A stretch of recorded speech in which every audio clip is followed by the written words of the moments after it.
الحمد لله الذي كفى وسلام على عباده الذين اصطفى أما بعد فأعوذ بالله من الشيطان الرجيم بسم الله الرحمن الرحيم فجاءته إحداهما تمشي على استحياء قالت إن أبي يدعوك ليجزيك أجر ما سقيت لنا فلما جاءه وقص عليه القصص قال لا تخف نجوت من القوم الظالمين صدق الله العظيم وقال النبي صلى الله عليه وسلم الحياء شعبة من الإيمان أو كما قال النبي صلى الله عليه وسلم اللهم صل على سيدنا محمد وعلى آل سيدنا محمد وبارك وسلم اللهم صل على سيدنا محمد وعلى آل سيدنا محمد وبارك وسلم اللهم صل على سيدنا محمد وعلى آل سيدنا محمد وبارك وسلم۔ پردہ نشین خواتین، بہت قابل تعریف بات ہے کہ مکمل ایک دن صبح سے شام تک کا وقت آپ نے اپنی مصروفیات کا، گھر کی خدمت کا، بچوں کو دینے کا، ساس سسر کی خدمت کا، کئی ذمہ داریاں چھوڑ کر 1000-1500 کی تعداد میں جو یہاں پر جمع ہیں، بہت ہی قابل تعریف اور مبارکبادی کے آپ قابل ہیں۔ آپ حضرات کے سامنے دو باتیں مجھے عرض کرنی ہیں۔ پہلی بات تو ہے کہ ایک مسلمان خاتون کا سب سے بڑا، سب سے اہم اور قیمتی زیور اور اس کی سب سے بڑی شان جس چیز میں اللہ نے اور شریعت نے رکھی ہے وہ ہے حیا۔ حیا کا نتیجہ ہوتا ہے پردہ۔ ایک موضوع تو یہ ہے۔ دوسرا موضوع یہ ہے کہ ہم خواتین کو اسلامی اقدار کی کیسی حفاظت کرنی چاہیے۔ اسلامی اقدار کسے کہتے ہیں؟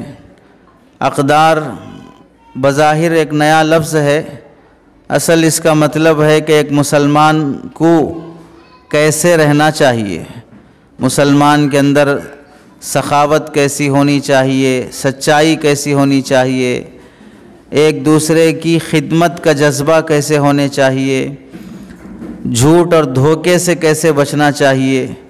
ایک مسلمان کی جو شان ہوتی ہے کہ اللہ کے نبی نے ابتدائے اسلام میں مکہ مکرمہ کی زندگی میں صحابہ اور صحابیات کی جن اخلاق پر تربیت فرمائی تھی وہ اخلاق ہمارے اندر پیدا ہو جانا۔ ایک مسلمان ماں کو اپنے بچوں کے حق میں کیسا ہونا چاہیے، ایک بہو اور ساس کو آپس میں دوسروں کے حقوق سے متعلق کیسے ہونا چاہیے، تو یہ دو باتیں آپ حضرات کے سامنے عرض کی جائیں گی۔ یہ دو باتیں عرض کرنے سے پہلے ایک پرچی آئی ہے آپ کی طرف سے، اس میں 4 سوالات لکھے ہوئے ہیں، اس کے جوابات دے دیے جاتے ہیں۔ پہلا سوال ہے کہ کیا ہیلتھ انشورنس بنوا سکتے ہیں؟ اگر بنوا سکتے ہیں تو کون سا طریقہ اور کون سی کمپنی کا لے سکتے ہیں؟ یہ پہلے سوال میں 2 سوال ہیں۔ پہلا سوال کا حصہ یہ ہے کہ کیا ہیلتھ انشورنس بنوا سکتے ہیں۔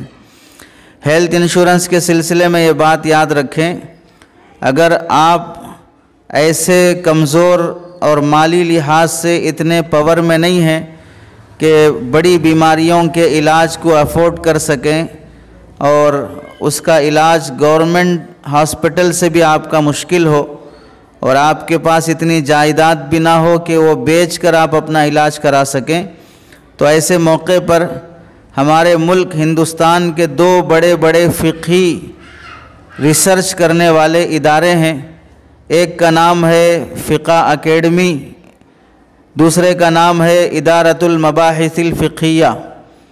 ان دونوں میں ہندوستان کے بڑے بڑے علماء اپنے تحقیقات پیش کرتے ہیں۔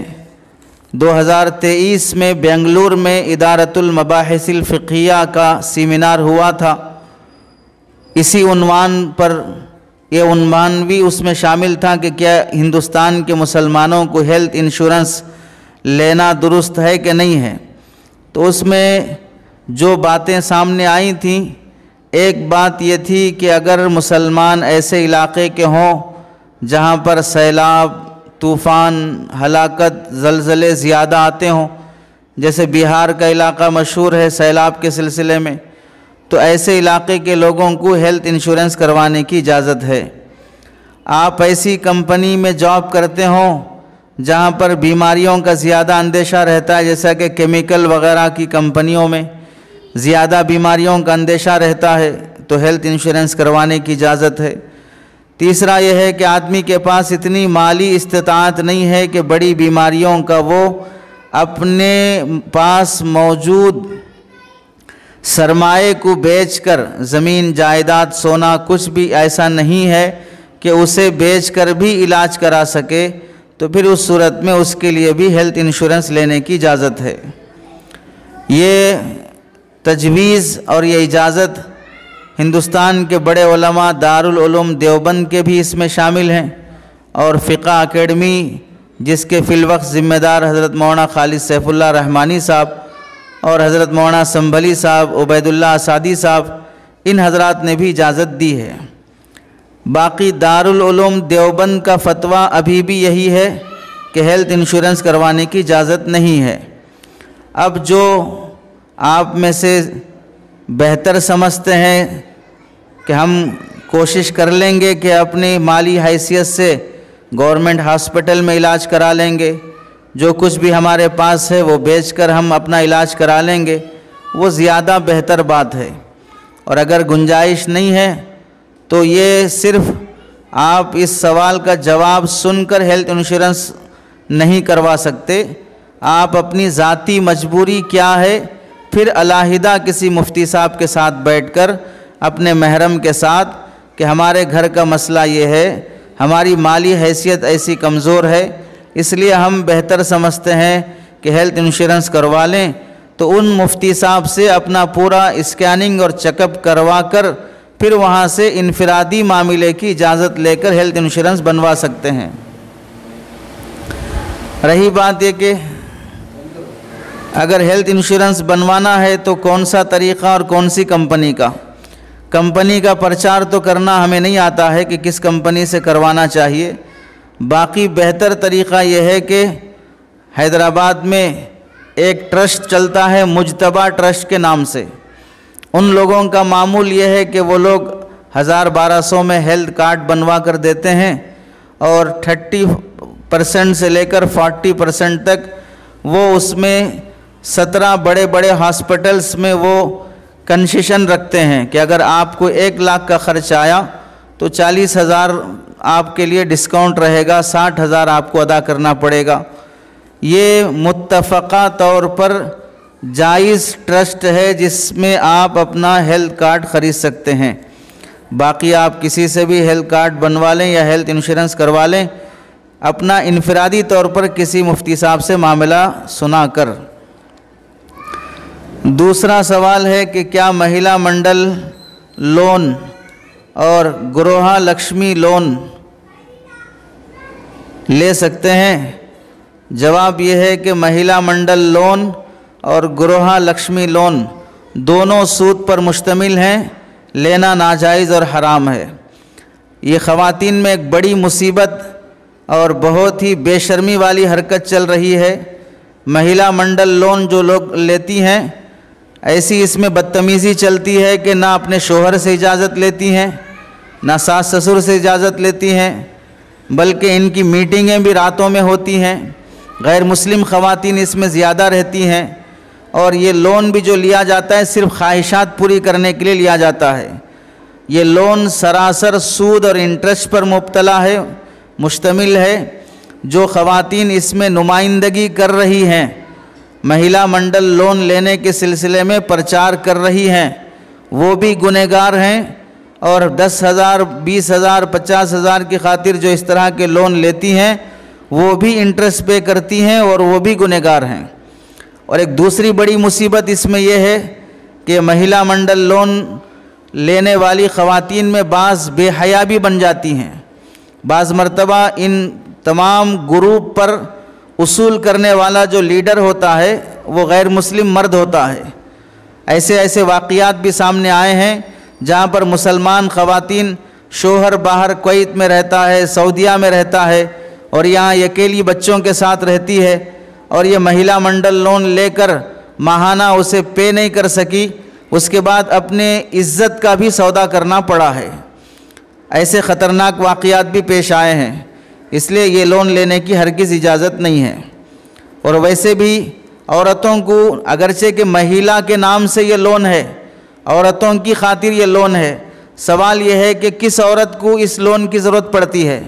مہیلا اگر بیٹی ہے تو باپ دیکھ لے گا، وہ مہیلا اگر بیوی ہے تو شوہر دیکھ لے گا، وہ مہیلا اگر بہن ہے تو بھائی دیکھ لے گا، تو کس مہیلا کو اس لون کی ضرورت پڑتی ہے؟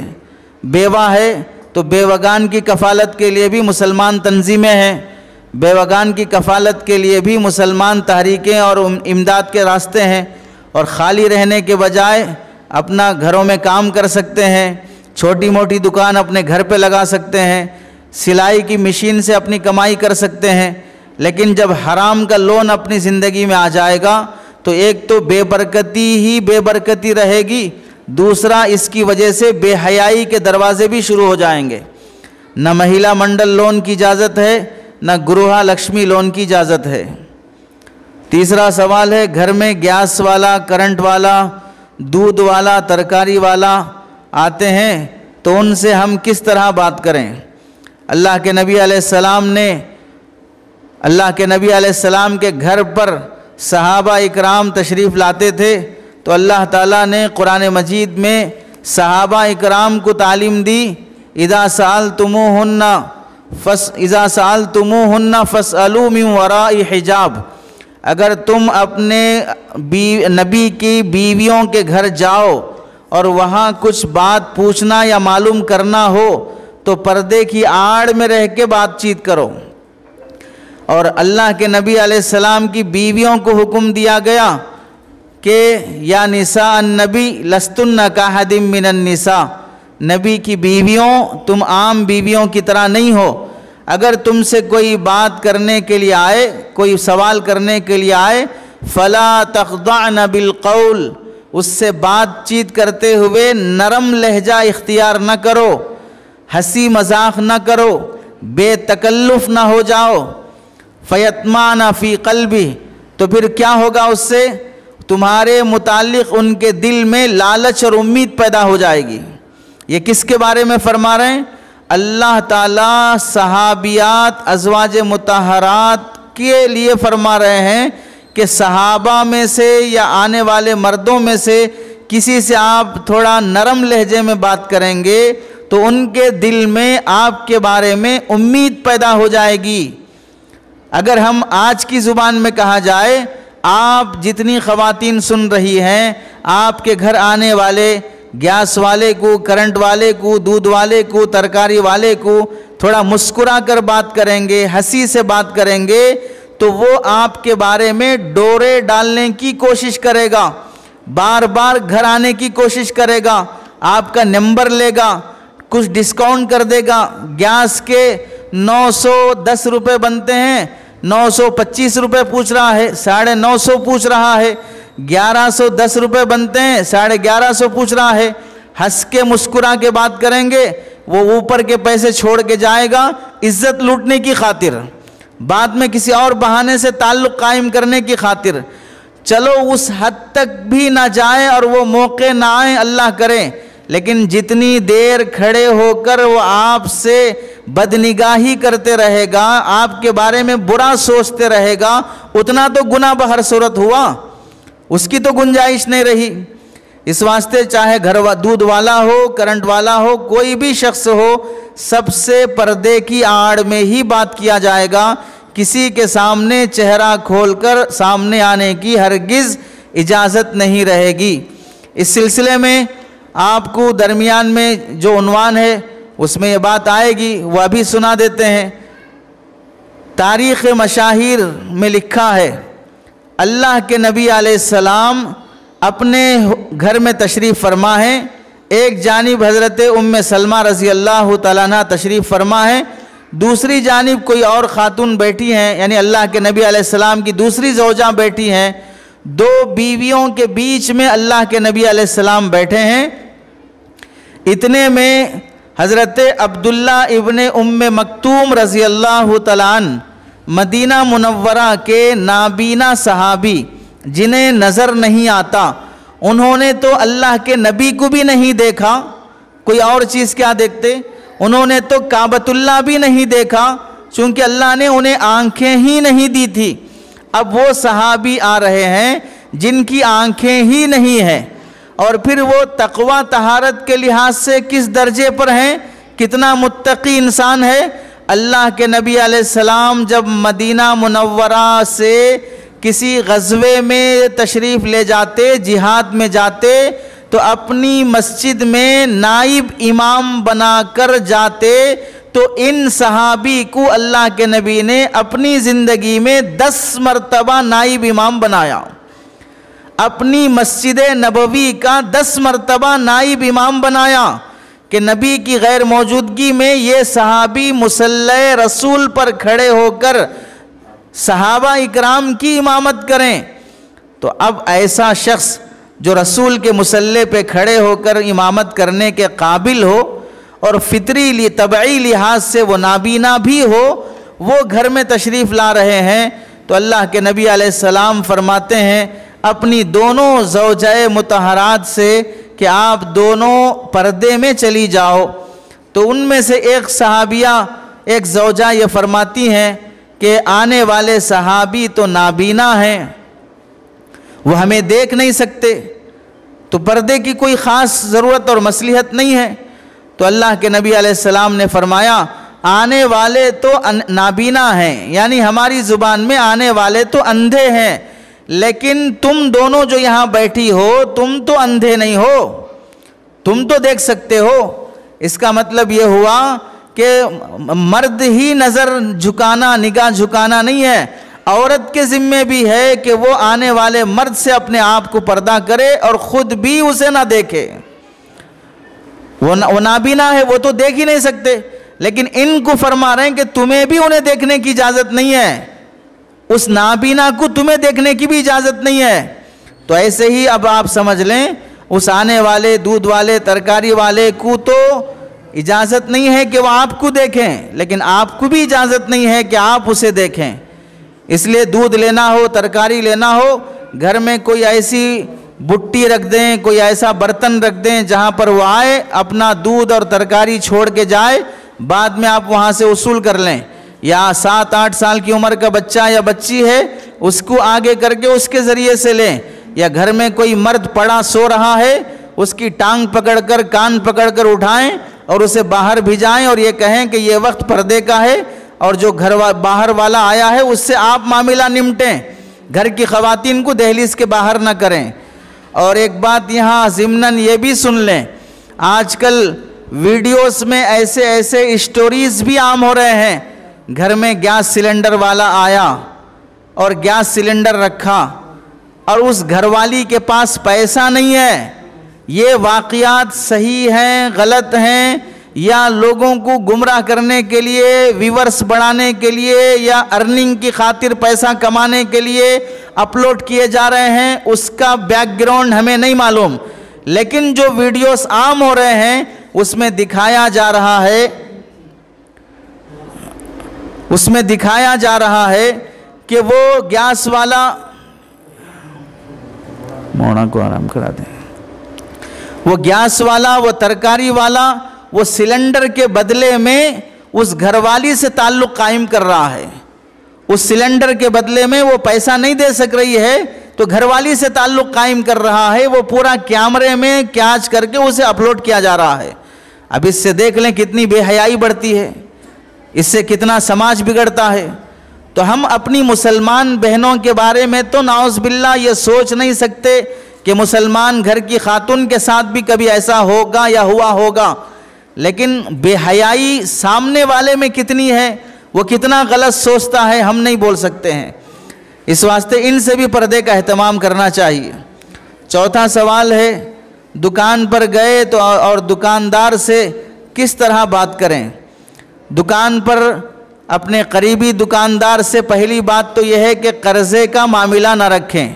جس دکان سے بھی ریگولر کسٹمر کے طور پہ لینے کا معمول ہو، وہاں پر ہرگز قرضے کا معاملہ نہ رکھیں۔ قرضہ ایسی بری مصیبت ہے جو انسان کو بے حیا بنا دیتی ہے۔ قرضہ وقت پر ادا نہیں ہوا تو سامنے والے کے نخرے جھیلنا پڑتا ہے۔ دوسری بات یہ ہے کہ دکان پر گئے تو دکاندار کو زبان سے کہنے کے بجائے گھر سے ہی جتنا سودا سامان خریدنا ہے ایک پرچی پر لکھ لیں کہ کون سی چیز کتنے کلو چاہیے، کتنے گرام چاہیے، وہ پرچی اس کے حوالے کر دیں اور جو ریٹ وہ لکھ کر بتائے گا وہ پیسہ اپنے ہاتھ میں رکھ کر دستانے پہنے رہیں اور وہ بغیر بات چیت کرے کہ اسے دے کے آئیں۔ یہ افضل درجہ ہے۔ باقی اگر بات کرنے کی ضرورت پیش آئے، آپ کے گھر میں کوئی مردانہ نہ ہو اور کوئی بچہ اس قابل نہ ہو کہ وہ دکان سے سودا خرید کے لا سکے، تو بقدر ضرورت آپ کو دکاندار سے بات کرنے کی اجازت ہے، لیکن دکاندار کا چہرہ پھر بھی دیکھنا منع ہے۔ دکاندار کا چہرہ دیکھنا پھر بھی آپ کے لیے منع ہے، اس کی اجازت نہیں ہے۔ یہ 4 سوالات آپ کی طرف سے آئے تھے، اس کے جوابات دیے گئے ہیں۔ مزید اگر کوئی سوال باقی ہو تو وہ بیان کے بعد بھیج سکتے ہیں یا بیان کے درمیان لکھ سکتے ہیں۔ جس موضوع سے متعلق عرض کرنا ہے، پہلا موضوع ہے عورت کی جو زینت، حیا اور پردہ۔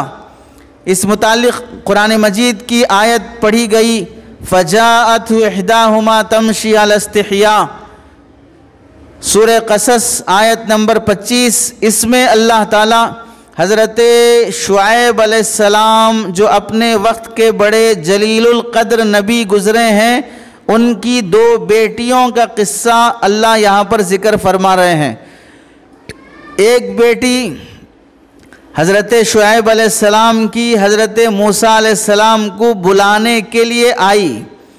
آنے کا پس منظر یہ ہے کہ حضرت شعیب علیہ السلام کی بیٹیاں جب حضرت شعیب علیہ السلام معذور ہو گئے، بوڑھے ہو گئے اور ذریعہ معاش کما کر گزارا کرنا تھوڑا دشوار ہو گیا، تو حضرت شعیب علیہ السلام کی بیٹیاں بکریاں چرایا کرتی تھیں، اور بکریاں چرانے میں وہ کتنا پردے کا اہتمام کرتی تھیں وہ اس واقعے سے اندازہ لگ سکتا ہے کہ وہ حضرت شعیب علیہ السلام کی بیٹی حضرت موسیٰ علیہ السلام کو بلانے کے لیے آتی ہے تو اللہ اس کی ترجمانی فرماتے ہیں تمشی علی استحیاء، سراپا حیا کے ساتھ وہ بلانے کے لیے آ رہی ہے، سراپا حیا کے ساتھ۔ اب اللہ اپنی قرآن کی زبانی ان لڑکیوں کو با حیا کہہ رہے ہوں تو ہمیں ہرگز اختیار نہیں ہو سکتا کہ ہم ڈاؤٹ کریں کہ نبی کی بیٹیاں ہو کر کیسے باہر بکریاں چرانے جاتی تھیں۔ وہ حیا کے ساتھ نکلی، اللہ اس کی گواہی دے رہے ہیں، تو ان کا باہر نکلنا اور بکریاں چرانا سراسر شریعت کے مطابق تھا۔ تو جو بلانے کے لیے آئیں تو ایسی حیا کے ساتھ آئیں کہ وہ اللہ اس کی ترجمانی فرماتے ہیں سراپا حیا بن کے آئیں۔ حضرت شعیب علیہ السلام کے پاس حضرت موسیٰ علیہ السلام جا رہے ہیں اور بیٹی رہبری کر رہی ہے، تو طریقہ کیا ہے؟ مفسرین نے لکھا ہے اب لے کے جانے والی لڑکی ہے، آگے آگے رہے گی تو حضرت موسیٰ علیہ السلام کی نظر پڑ سکتی ہے، نظر نیچے رکھ کے چلیں گے تو سامنے والی کدھر مڑ رہی ہے پتہ نہیں چلے گا، پیچھے رہے گی تو اس صورت میں جانا کدھر ہے معلوم نہیں ہوگا۔ تو حضرت موسیٰ علیہ السلام کے متعلق مفسرین نے لکھا ہے کہ حضرت موسیٰ علیہ السلام نے اس لے کے جانے والی لڑکی کو پیچھے کیا اور یہ فرمایا جہاں مڑنا ہو ادھر کی طرف پتھر پھینک دو، میں ادھر مڑ جاؤں گا، پیچھے سے کوئی کنکر پھینک دو میں اس طرف مڑ جاؤں گا۔ آنا اور جانا پوری حیا کے ساتھ ہے، لیکن پھر بھی اتنا احتیاط ہے، وقت کے نبی ابھی بنے نہیں ہیں، نبوت تو حضرت موسیٰ علیہ السلام کو اس کے بعد ملی ہے، لیکن اللہ کی رہبری بہر صورت چلتی رہی کہ حیا اور پردہ حضرت شعیب علیہ السلام کی بیٹی میں بھی رہا، اور غیرت اور حیا کا اہتمام، پردے کا اہتمام حضرت موسیٰ علیہ السلام کی نگاہ میں بھی رہا، اسے اللہ تعالیٰ نے اس آیت میں ذکر فرمایا ہے۔ اب اس آیت کے تحت میں ہم یہ سمجھیں حضرت شعیب علیہ السلام کی بیٹی حضرت موسیٰ علیہ السلام کو بلانے کے لیے آتی ہے تو یہ حیا کا عالم ہے جو قرآن نے ذکر کیا۔ اب ہمارے گھروں میں بہن بھی آئے، سالی سب سے پہلے مذاق کرنے کے لیے آتی ہے، بہن بھی آئے تو سالی سب سے پہلے گلاس لے کے پانی پلانے آتی ہے۔ ہمارے سماج کے دامادوں کو بھی کان مروڑنا چاہیے کہ وہ سالے کا نام سن کر بھڑک جاتا ہے اور سالی کا نام سن کے خوش ہو جاتا ہے۔ سالہ آئے تو بیزار، سالی آئے تو خوش۔ یہ جو دل کے اندر خباثت چھپی ہوئی ہے، سالی کے لفظ سے مزہ لینا، سالی کا لفظ میں آدمی کو لذت محسوس ہونا اور سالے کے لفظ سے غصہ آنا اور بیزار ہونا، یہ خود خباثت اور نفسانیت ہے۔ پرانے زمانے میں بھی یہ بدتمیزی رہا کرتی تھی۔ آنے والے داماد اور بہنوی کا اکرام اس کی بیوی بعد میں کرے گی، لیکن سالی صاحبہ پہلے کرے گی۔ یاد رکھیں، جب تک گھر والی نکاح میں ہے، سالی سے اس دوران بھی پردہ ہے، گھر والی سے خلا اور طلاق ہو جائے تو بھی پردہ ہے۔ سالی کبھی بہن نہیں ہو سکتی، بہن بھی کبھی بھائی نہیں ہو سکتا۔ اور آج کل کے دور میں تو اتنی بدتمیزی، بلکہ آگے بڑھ کے یہ کہہ دوں کہ بدماشی ہے۔ فقہاء اکرام نے اجازت دی ہے کہ ساس اگر حج پر جانا چاہے تو داماد کے ساتھ حج پر جا سکتی ہے، کیونکہ داماد بیٹے کے حکم میں ہے۔ اگر بیٹی مر جائے اور داماد کا رشتہ سسرال سے ختم ہو جائے پھر بھی ساس سے نکاح جائز نہیں ہوگا۔ جیسے ماں سے نکاح ہمیشہ کے لیے حرام ہے، داماد کا ساس سے ہمیشہ کے لیے نکاح حرام ہے۔ اس واسطے فقہاء نے یہ لکھا ہے کہ ساس اگر کوئی محرم نہ ملے، حج پہ جانے کی ضرورت ہو تو داماد کے ساتھ حج پہ جا سکتی ہے۔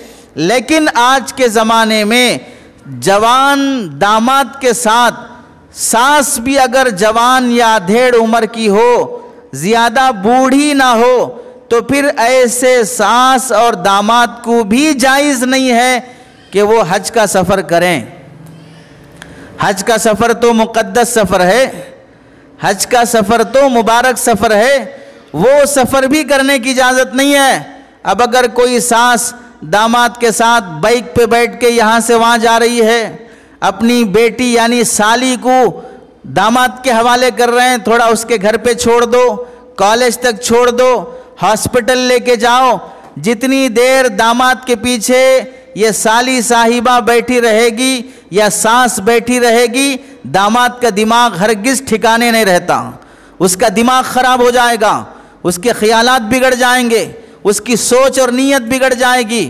اور اگر اس سوچ اور نیت کے بگاڑ کے ساتھ اگر تم جو پیچھے بیٹھے ہو، یہ بیٹھا ہونا اگر جسم سے جسم ٹچ ہو جائے، حرمت مساہرت کے مسائل کھڑے ہو سکتے ہیں، ہمیشہ کے لیے بیوی حرام ہو سکتی ہے۔ باریک مسائل ہیں، بہت احتیاط سے رہنا چاہیے۔ تو حضرت موسیٰ علیہ السلام کو بلانے کے لیے نبی کی بیٹی آتی ہے، ایک ہونے والے نبی کو بلانے کے لیے تو بھی حیا اور پردے کے ساتھ آتی ہے۔ ہم یہاں بیچ میں ایک بات یہ بھی سنا دینا مناسب سمجھتے ہیں کہ ہم عام طور سے بولتے ہیں کہ بھائی جو لوگ حج پہ جاتے ہیں، عمرے پہ جاتے ہیں، شریعت نے کعبۃ اللہ کے اندر بھی ایک بہت باریک مسئلہ رکھا ہے۔ چونکہ ہم سب حنفی مسلک کے ہیں، احناف کے مسلک میں ایک مسئلہ ہے جس کا نام ہے محاذات مرد۔ محاذات مرد کا مطلب کیا ہے کہ نماز پڑھنے کے وقت میں مردوں کی صف میں اگر عورت کھڑی ہو جائے، مردوں کی صف میں عورت کھڑی ہو جائے اور وہ بھی وہی نماز پڑھ رہی ہو جو امام صاحب پڑھا رہے ہیں، تو پھر اس صورت میں عورت کے بالکل پیچھے جو مرد کھڑا ہے، عورت کے دائیں طرف جو مرد کھڑا ہے، عورت کے بائیں طرف جو مرد کھڑا ہے، ان تینوں کی نماز نہیں ہوگی، ان تینوں کی نماز ٹوٹ جائے گی، چاہے وہ کعبۃ اللہ میں نماز پڑھ رہے ہوں، مسجد نبوی میں پڑھ رہے ہوں۔ مسجد نبوی میں تو ویسے مصلی النساء الگ رہتا ہے، عورتوں کے پڑھنے کا مصلی الگ بنا کر لکھا جاتا ہے، بورڈ لگایا جاتا ہے۔ کعبۃ اللہ میں مصلی النساء بھی رہتا ہے لیکن بورڈ کا اہتمام نہیں ہوتا۔ اگر وہاں پر کوئی عورت مردوں کی صف میں کھڑی ہو جائے تو بھی اس کے پیچھے کھڑے ہوئے، دائیں بائیں کھڑے ہوئے 3 آدمیوں کی نماز نہیں ہوگی۔ یہاں سے ہم ہمارے سماج کے مردوں اور عورتوں کو ایک بات یہ سمجھانا چاہتے ہیں کہ اللہ کے بندوں، کعبۃ اللہ میں کھڑے ہو، سامنے اللہ کا کعبہ ہے اور نماز پڑھانے والا وہ امام کعبہ ہے، جہاں حاضری تمہیں زندگی میں بہت کم نصیب ہوتی ہے، ایسی مقدس زمین پر بھی تم نماز ادا کر رہے ہو، عورت اگر بیچ میں آ کر کھڑی ہو جائے تو تمہاری نماز نہیں ہوگی۔ تو پھر بتاؤ، جو لڑکے لڑکیاں، آپ کے جو بیٹے اور بیٹیاں اسکول اور کالج میں کو ایجوکیشن کے ساتھ پڑھ رہی ہیں، وہاں کعبے میں دائیں بائیں مرد کھڑا ہے، عورت کی وجہ سے ان کی نماز خراب ہو جائے گی۔ یہاں اگر اسکول اور کالج میں رائٹ سائڈ اور لیفٹ سائڈ میں لڑکا بیٹھا ہے تو ان کا ایجوکیشن برباد ہو جائے گا۔ وہاں کعبے میں نماز برباد ہو گئی، یہاں کالج میں ایجوکیشن برباد ہو گیا۔ اس واسطے ہم یہ کہتے ہیں کو ایجوکیشن کے ساتھ پڑھنے پڑھانے والے عام طور سے گھروں میں بے حیائی اور بے پردگی بلکہ بدکاری کے بھی واقعات پیش آتے ہیں۔ 10 سال 20 سال 10 سال 8 سال 12 سال اگر کوئی لڑکا لڑکی ایک اسکول اور کالج میں ایک کلاس روم میں اٹھتے بیٹھتے ایگزام کے موقع پر پیپرز لیتے دیتے کوشچنز اور آنسرز حل کرتے ایک دوسرے کی ہیلپ کرتے رہیں گے اور پروگراموں میں فنکشنوں میں ساتھ مل کر ایک دوسرے کے ساتھ خوشی شیئر کرتے رہیں گے، تو پھر ایسے ہوتے ہوتے ایسے تعلقات بڑھ جاتے ہیں کہ وہ لڑکا پڑھائی کے قابل نہیں بربادی کے قابل ہو جاتا ہے۔ تو کعبے میں جیسے نماز ایک ساتھ درست نہیں ہے، کالج میں ایک ساتھ پڑھائی درست نہیں ہے، کو ایجوکیشن سسٹم سے لڑکیاں برباد ہوتی ہیں، خاندان برباد ہو جاتے ہیں۔ دوسری بات ہم یہ کہتے ہیں، کعبۃ اللہ میں آپ میں سے بھی بہت سے حج عمرہ کیے ہوں گے، مردوں میں سے بھی بہت سے حج عمرے کیے ہوں گے۔ ہمارا مشاہدہ ہے کعبۃ اللہ ایسا مقدس اللہ کا گھر ہے، وہاں جانے کے بعد اپنی نظر کسی اور طرف اٹھا کر دیکھنا نہیں چاہیے، لیکن اس کے باوجود بھی بہت سے مردوں کی نگاہیں وہاں طواف کرنے والی عورتوں کی طرف پڑتی ہیں، بعض عورتوں کی نگاہیں وہاں طواف کرنے والے مردوں پہ پڑتی ہیں، کیونکہ دنیا بھر کے مرد جمع ہو گئے، دنیا بھر کی عورتیں جمع ہو گئی، کوئی کالا ہے، کوئی گورا ہے، کوئی ناریل کے جھاڑ کے جیسا لمبا ہے، کوئی چھوٹا ہے، کوئی نکٹا ہے، کوئی عجیب عجیب قسم کا ہے، تو عجیب عجیب نمونے دکھتے ہیں۔ تو ایسی صورت میں وہاں پر کیسا آدمی ہے، کیسی صورت ہے، کیسا فلاں ہے، ایک دوسرے کے خیالات بکھرتے ہیں تو نظر پڑتی ہے۔ حالانکہ طواف کے آداب میں یہ بات لکھی ہے کہ کعبۃ اللہ کا طواف کرتے ہوئے کعبے کی طرف دیکھتے ہوئے طواف کرنا بھی بے ادبی میں داخل ہے، کعبے کی طرف دیکھتے ہوئے طواف کرنا بھی بے ادبی میں داخل ہے، تو پھر ایرے غیرے کو کیسے دیکھتے ہوئے طواف کرو گے؟ لیکن پھر بھی نظر وہاں پر محفوظ نہیں رہتی ہے، نظر کی حفاظت وہاں پر ایک بڑا امتحان رہتا ہے۔ تو ہم بولتے ہیں تم حاجی بننے گئے، عمرہ کرنے گئے، تم حاجی بننے جا کے اپنے نگاہ کی حفاظت نہیں کر سکے تو پھر تمہاری اولاد کالج میں جا کے اپنی نگاہ کی حفاظت کر لے گی، تمہارا بیٹا تمہاری بیٹی کالج میں پڑھتے ہوئے اپنے نظروں کی حفاظت کر لے گی، تم کعبے میں اپنی نظر کی حفاظت نہیں کر سکے، تمہاری اولاد کالج میں کیا اپنی نظر کی حفاظت کر لے گی؟ تم کالج میں تم کعبۃ اللہ میں اپنے خیالات کو محفوظ نہیں رکھ سکے، کنٹرول نہیں کر سکے، کالج میں تمہاری اولاد کیا اپنے نگاہ کو اور اپنے خیالات کو کنٹرول کر سکے گی؟ اس واسطے حیا اور پردہ اتنی اہم چیز ہے کہ آدمی جتنا ڈسٹینس مینٹین کرے گا اتنا اس کی عزت محفوظ رہے گی۔ حیا کی فضیلت کیا ہے؟ ایک نقطے میں اسے سمجھ لیں، جانوروں میں اور انسانوں میں اللہ نے جو فرق رکھا ہے ان فرق میں بنیادی فرق ہے حیا۔ آپ کو کوئی جانور سڑک کے کنارے چلتے ہوئے اسے پیشاب آ گیا تو سڑک کے آزو بازو جانے والوں کو دیکھ کے وہ شرماتا نہیں ہے پیشاب کرنے کے لیے۔ آپ نے دیکھا ہوگا سڑک سے کوئی بیل گزر رہا ہو، کوئی بھینس جا رہی ہو، اب اسے حاجت لگ جائے، اسے واش روم آ جائے تو اب وہ بھینس سوچ رہی ہے یہاں پیشاب کروں کہ نہ کروں، یہ گلی والے دیکھیں گے، یہ گھر والے کیا سمجھیں گے۔ اب وہ بیل وہاں کھڑے ہو کے سوچے گا کونے میں جا کے کروں کہ یہیں سڑک پر فارغ ہو جاؤں۔ ایسا جانوروں میں یہ خیال نہیں آتا، کیوں؟ اللہ نے اس کے دماغ میں یہ رکھا ہی نہیں ہے شرم حیا کیا چیز ہوتی ہے۔ یہی بات اگر انسان کے اندر آ جائے کہ وہ سڑک پر چلتے ہوئے جس سے چاہے مسکرا کے بات کر لے، جہاں چاہے بیٹھ جائے، جس کے پیچھے چاہے بیٹھ جائے، تو پھر انسان اور جانور کا فرق ختم ہو جاتا ہے۔ اسی واسطے اللہ کے نبی علیہ السلام نے فرمایا اذا لم تستحی فاصنع ما شئت، اگر تمہارے اندر حیا نہیں ہے، بے حیا بن گئے، اب جانوروں جیسے بھی کام کر لو تو کون پوچھنے والا ہے؟ جسے حیا شرم ہے اسے سمجھایا جائے گا، جسے حیا شرم کچھ نہیں ہے اسے کیا سمجھایا جائے گا؟ اللہ کے نبی علیہ السلام فرماتے ہیں ایمان کے 70 سے زیادہ شعبے ہیں، اس میں سب سے افضل درجے کا ایمان وہ کلمہ لا الہ الا اللہ، ایک اللہ کو ماننا، اور اس کے بعد ادنا درجے کا شعبہ ہے ایمان کا وہ راستے سے تکلیف دینے والی چیز ہٹا دینا، اور یہ بھی یاد رکھو حیا ایمان کا بہت اہم شعبہ ہے۔ یعنی مطلب کیا ہوا؟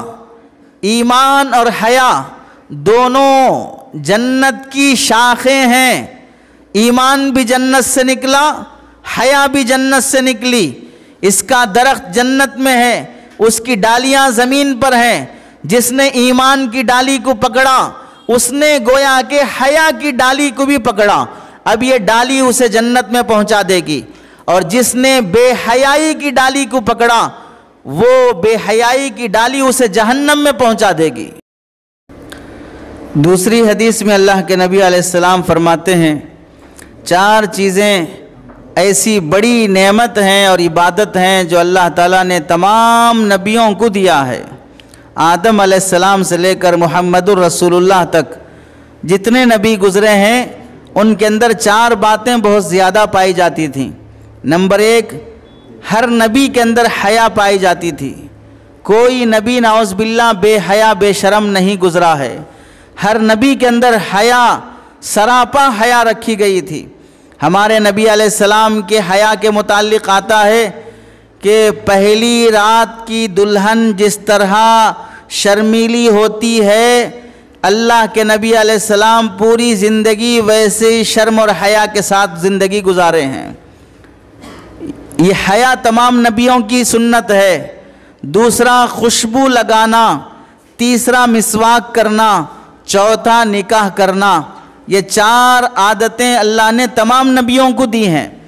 اس میں سے حیا بھی آپ کی ضرورت ہے، مسواک بھی آپ کی ضرورت ہے، نکاح بھی ضرورت ہے۔ رہی بات خوشبو لگانا، اس میں فرق ہے، گھر کے اندر ہیں، کوئی غیر محرم نہیں ہے، دیور اور جیٹ ساتھ میں جوائنٹ فیملی سے نہیں رہتے ہیں، تو پھر اس عورت کو اجازت ہے گھر میں جب تک ہو خوب خوشبو لگاؤ، عود کی دھونی دو، اپنے شوہر کے لیے جتنا سنور سکتے ہو سنورو، لیکن جوائنٹ فیملی میں رہتے ہو دیور اور جیٹ بھی گھر میں ساتھ رہتے ہیں تو گھر میں چلتے پھرتے وقت خوشبو لگانے کی اجازت نہیں ہے۔ گھر سے باہر اگر جانے کی ضرورت پڑے، جیسے یہاں بیان سننے کے لیے آئے، یا کہیں کالج جانا ہو، یا کبھی سبزی خریدنے جانا ہو، یا کہیں جاب کرنے جانا ہو، اسکول میں ٹیچنگ کے لیے جانا ہو، ایسے موقع پہ خوشبو لگا کر نکلیں گے۔ اللہ کے نبی علیہ السلام فرماتے ہیں جو عورت گھر سے خوشبو لگا کر نکلتی ہے واپس آنے تک اللہ کی لعنت اس پر برستی رہتی ہے۔ تو خوشبو کی اجازت ہے، لیکن اس کے مدارج رکھے گئے، درجے ہیں، کب لگانا ہے اور کب لگانا نہیں ہے۔ اور ایک حدیث میں اللہ کے نبی علیہ السلام نے فرمایا اللہ جب کسی بندے کو ہلاک کرنا چاہتے ہیں تو اسے بے شرم بنا دیتے ہیں۔ اللہ کسی بندے کو ہلاک کرنا چاہتے ہیں تو اسے بے شرم بنا دیتے ہیں۔ اب سمجھ لیں جو بے شرم ہو گئے گویا کہ وہ ہلاکت کے درجے پہ آ گئے۔ چنانچہ ہماری مسلمان وہ بیٹیاں جو غیر مسلم لڑکوں کے ساتھ جانے کے واقعات، غیر مسلم لڑکوں سے تعلقات کے واقعات، ان کے ساتھ بائک پر بیٹھ کر ان کے جسم سے جسم لگا کر چپک کے بیٹھ کے جانے کے ویڈیوز اور واقعات، اور کورٹ کچہری میں جا کر، مہیلا منڈل میں جا کر، رجسٹر آفس میں جا کر ارینج میرج کے بجائے لو میرج کرنے والی وہ لڑکیاں، یہ سب وہ بے حیا بے شرم ہیں جو اپنے خاندان کا نام بدنام کرنا چاہتی ہیں، جن کے اندر سے ایمان اور حیا ختم ہونے کے درجے پہ ہے۔ اسی واسطے باپ زندہ ہے، ماں زندہ ہے، بڑا بھائی زندہ ہے، خاندان زندہ ہے، پھر بھی وہ اپنے ان سب لوگوں کی پرواہ کیے بغیر کسی غیر مسلم کے ساتھ زندگی گزارنے کے لیے تیار ہے۔ وہ اس کے ساتھ حرام نسل جنم دینے کے لیے تیار ہے، حرام اولاد جنم دینے کے لیے تیار ہے۔ یہ سب اس بات کی علامت ہے کہ حیا بھی ختم ہو گئی، ایمان بھی ختم ہو گیا۔ اللہ کے نبی علیہ السلام نے تعلیم دی ہے کہ حیا ایک تو اللہ سے بھی کرنا ہے، حیا ایک تو لوگوں سے بھی کرنا ہے، حیا ایک تو اپنے آپ سے بھی کرنا ہے۔ اللہ سے حیا کیا ہے؟ اللہ سے حیا یہ ہے کہ اللہ پر پکا یقین رکھو، 100% ایمان رکھو اس کی ذات پر، یہ اللہ سے حیا ہے۔ لوگوں سے حیا کیا ہے؟ لوگوں سے حیا یہ ہے کہ لوگوں کو تکلیف دینے والی حرکت نہ کرو، لوگوں کو تکلیف دینے والے کام نہ کرو۔ جو بے شرم بے حیا ہوتا ہے وہ منہ پھٹ ہوتا ہے، جو چاہے بول دیتا ہے، منہ پہ ہی بول دیتا ہے، کھڑے کھڑے لوگوں کو تکلیف دیتا ہے، اور یہ بولتا ہے کہ میں کسی سے نہیں شرماتا، میں کسی سے نہیں ڈرتا۔ شرمانا الگ چیز ہے، ڈرنا الگ چیز ہے۔ بے وقوف کو اتنا بھی پتہ نہیں ہے کہ شرمانے کو ڈرنے سے جوڑ دیا ہے۔ کسی سے مت ڈرو، کوئی مسئلہ نہیں ہے، لیکن شرمانا تو چاہیے، شرم کے ساتھ ہی نڈر ہو کے بولو۔ اور اپنے آپ سے حیا کرنا یہ ہے، اپنے آپ سے حیا کرنے میں آدمی اپنے آپ کو، اپنے دل کو، دماغ کو اور پیٹ کو حرام چیزوں سے محفوظ رکھنا، نگاہیں غلط دیکھنے سے بچانا، دماغ غلط سوچنے سے بچانا، پیٹ حرام کھانے سے بچانا، یہ انسان کا خود سے حیا کرنا ہے۔ اگر کوئی غلط چیزیں دیکھتا ہے، بدنگاہی کرتا ہے، وہ اپنے آپ سے نہیں شرما رہا ہے۔ اگر کوئی دماغ میں غلط خیالات لے کے جی رہا ہے وہ خود سے بے شرم ہے، اور اگر کوئی حرام کھا رہا ہے تو وہ بھی خود سے بے شرم ہے۔ تو حیا بڑی نعمت ہے۔ اب اس حیا کا نتیجہ کیا ہوگا؟ حیا کا نتیجہ یہ ہوتا ہے کہ انسان کی زندگی میں جو حیا کے نتیجے میں جو چیز ظاہر ہوتی ہے وہ ہے پردہ۔ جو با حیا ہوتی ہے وہ با پردہ ہوتی ہے۔ چنانچہ اللہ کے نبی علیہ السلام کے زمانے کا ایک واقعہ بخاری شریف جلد نمبر 2 حدیث نمبر 5652 اس میں ہے۔ حضرت ابن عباس رضی اللہ تعالیٰ عنہ فرماتے ہیں کہ ایک مرتبہ یہ خاتون حضرت ابن عباس رضی اللہ تعالیٰ عنہ کے سامنے سے برقع پہن کے گزری، تو اللہ کے نبی علیہ السلام کے چچیرے بھائی ابن عباس رضی اللہ تعالیٰ عنہ نے فرمایا کہ اگر کوئی جنت جنت کی عورت کو دیکھنا چاہتے ہو جس کے لیے جنت واجب ہو چکی ہے تو وہ اس خاتون کو دیکھ لے، اس خاتون کو دیکھ لے کہ یہ جنتی عورت ہے۔ تو جو تابعین تھے انہوں نے پوچھا کہ یہ جنتی عورت ہے، یہ کیسے آپ فرما رہے ہیں؟ تو حضرت ابن عباس رضی اللہ تعالیٰ عنہما نے فرمایا یہ عورت اللہ کے نبی علیہ السلام کے زمانے میں اللہ کے نبی کے پاس آئی تھی اور آ کر یہ شکایت کی تھی کہ یا رسول اللہ مجھے مرگی کا دورہ پڑتا ہے، فٹس کی بیماری ہے، اور فٹس کی بیماری جسے ہوتی ہے وہ اچانک آدمی کے ہاتھ پیر وائبریشن آنا شروع ہو جاتے ہیں، کپ کپی آ جاتی ہے، جہاں ہے وہیں گر جاتا ہے۔ اب اس کا دوپٹہ، اس کا کپڑا، اس کا لباس کدھر کو بکھر جاتا ہے معلوم نہیں ہوتا۔ تو وہ خاتون کہنے لگی یا رسول اللہ مجھے فٹس کی بیماری آتی ہے، آپ دعا فرما دیجئے کہ اللہ مجھے صحت دے دے۔ تو اللہ کے نبی علیہ السلام نے فرمایا دعا کروں گا صحت مل جائے گی، اگر صبر کر لو گی تو جنت مل جائے گی، صبر کر لو گی تو جنت مل جائے گی۔ تو کیا چاہیے؟ تو وہ خاتون کہنے لگی یا رسول اللہ بیماری پر صبر کر لوں گی، جنت چاہیے۔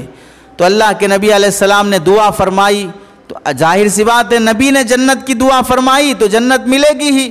تو ابن عباس فرماتے ہیں اس عورت کو میں جنتی اسی لیے کہہ رہا ہوں۔ پھر اس کے بعد جو اصل سنانے کی بات ہے وہ یہ ہے، وہ خاتون کہنے لگی یا رسول اللہ اب آپ میرے لیے دعا فرمائیں، فٹس کی بیماری آئے میں برداشت کر لوں گی، صبر کر لوں گی، لیکن وہ فٹس جب آتا ہے تو میں بے ہوش ہو کے جب گر جاتی ہوں تو میرا دوپٹہ، میری چادر ادھر ادھر بکھر جاتی ہے، میرے جسم کے اعضاء کھل جاتے ہیں، نظر آتے ہیں۔ آپ یہ دعا فرمائیں فٹس کی بیماری آئے لیکن میں بے پردہ نہ ہوں، میرے جسم کی چادر نہ ہٹے۔ اس دعا پر اللہ کے نبی علیہ السلام کو تعجب ہوا کہ فٹس کی بیماری گوارا ہے لیکن چہرے سے دوپٹہ ہٹنا گوارا نہیں ہے، جسم سے چادر ہٹنا گوارا نہیں ہے۔ یہ ایک طرف صحابیہ کا یہ پردہ اور دوسری طرف ہماری ان بہنوں اور بیٹیوں کا فنکشنوں اور شادیوں میں جب بن سور کر جاتی ہیں، شادی ہو کے 30 سال ہو گیا، نانی بن گئی، دادی بن گئی، داماد آ گیا، لیکن اب بھی شادی میں جانے کے لیے ایسا سورتی ہے گویا کہ خود دلہن ہے۔ بلکہ شادی کے جو اسٹیج ہوتے ہیں لڑکیوں کے، اس میں تو دلہنوں کے کمپٹیشن ہوتے ہیں۔ ایک دلہن دوسرے دلہن کو دیکھ کے اپنے حسن کو یاد کرتی ہے، میں بھی جب میری شادی تھی ایسی حسین تھی، میرا یہ جوڑا تھا، میرا یہ مانگ ٹیلا تھا، میرا یہ نیکلیس تھا، میرا یہ میک اپ تھا۔ اب کی 15 سال 20 سال کی دلہن سے 40 سال کی عورت بھی موازنہ کرنے لگی ہے اب میک اپ میں، جوڑے میں، ڈریس میں، اور پھر وہاں جو یاد رکھیں جو کپڑے پہن کے گئے، جو زیور پہن کے گئے، وہ دکھانے کی خاطر برقع پہننے تیار نہیں، پہن کے گئے وہاں جا کے وہ برقع نکال دیں گے۔ اب وہ لیڈیز ہال میں جو کھانا سپلائی کرنے والے ہیں، ویٹرز ہیں، وہ پورے کے پورے مرد ہیں، غیر مسلم ہیں۔ لیڈیز ہال میں لیڈیز ہی سپلائی کرتے ہوں، وہاں پر کوئی جنس جھاگتا بھی نہ ہو پھر تو ٹھیک ہے، لیکن ایسا کتنا احتیاط سے ہوتا ہے۔ تہجد گزار بھی، تلاوت کی پابند بھی، دیندار بھی، بیانات کرنے والی بھی، جہاں پر مرد ویٹر ہیں وہاں پر بھی جا کر برقع نکال دیں، چہرے کا نقاب ہٹا دیں اور یہ سوچنے لگیں کہ سب عورتیں ہیں، ایک دو مرد ہونے سے کیا فرق پڑے گا، ایک دو مرد ہونے سے کیا پردہ معاف ہو جائے گا۔ اور یہ بات بھی سن لیں، جس خاتون کے پاس سونے چاندی کے زیورات نہیں ہیں، شادی میں جانا ہے، اب وہ پڑوسی عورت سے زیور خیرات میں مانگ رہی ہے، آپ کی نیکلیس دو، ہمارے فلاں کی شادی ہے پہن لے کے جا کے لا کے دے دوں گی، آپ کے بنگڑیاں دو، آپ کے مانگ ٹیلا دو، آپ کے کان کے کمے دو، آپ کی چوڑیاں دو، آپ کا فلاں ڈریس دو۔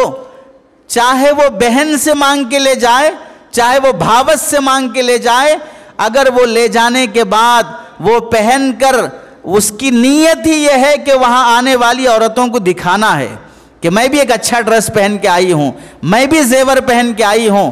حضرت اشرف علی تھانوی رحمۃ اللہ علیہ نے لکھا ہے، فنکشنوں اور تقریبات کے موقع پر دوسروں سے عاریتاً لے کر جانے والا زیور یہ دینا بھی گناہ ہے، لینا بھی گناہ ہے، اس واسطے کہ یہ لینے دینے میں نیت صاف طور سے دکھاوا ہی ہے، اس واسطے کہ تمہیں جو جوڑا اللہ نے نصیب کیا ہے وہ پہن کے جاؤ۔ دوسرے کا مانگ کے پہن کے جانے کا مطلب یہ ہوا کہ اچھا پہن کے جاؤں اور میں بھی اچھا پہنی ہوں، یہ دکھاؤں، پہننے کا مقصد ہی دکھاوا ہے۔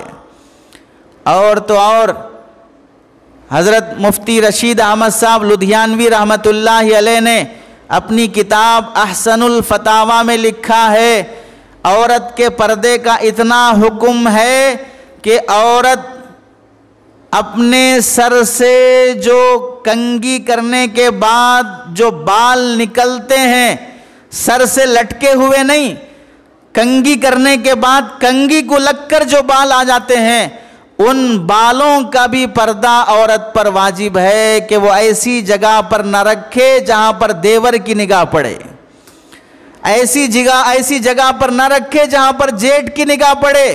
ان بالوں کو دیکھنے سے بھی کبھی شہوت بھڑک سکتی ہے۔